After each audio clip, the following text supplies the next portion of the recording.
कुडाळ परिसरात सोमवारी मध्यरात्री चोरट्यांनी सशस्त्र दरोडा टाकण्याचा प्रयत्न केल्याची घटना घडली।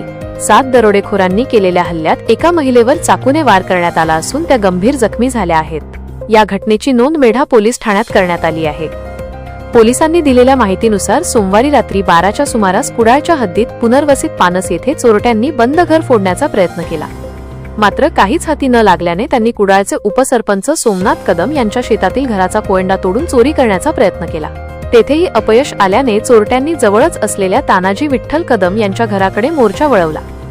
त्यावेळी घरात तानाजी कदम, त्यांची पत्नी आणि मुलगी उपस्थित होते। सुरुवातीला दरोडेखोरांनी दरवाजा ठोठावून उघडण्याचा प्रयत्न केला। आतून कोण आहे अशी विचारणा होताच त्यांनी दरवाजाला लाथा मारून तोडण्याचा प्रयत्न सुरू केला। दरवाजा तोडल्यानंतर दरोडेखोरांनी थेट त्यांच्या पत्नी धनश्री तानाजी कदम वय 38 यांच्यावर हल्ला चढवत हातावर चाकूने वार केला। याचवेळी तानाजी कदम यांच्या मुलीने शेजाऱ्यांना फोन करून मदतीसाठी बोलावल्याचे दरोडेखोरांच्या लक्षात येताच त्यांनी घटनास्थळावरून पळ काढला। जखमी महिलेला तातडीने उपचारासाठी सोमर्डी येथील ग्रामीण रुग्णालयात दाखल केल्यानंतर त्यांच्या हाताला 8 ते 10 टाके घालण्यात आले। घटनेची माहिती मिळताच मेढा पोलीस ठाण्याच्या गस्ती पथकाने घटनास्थळी भेट दिली।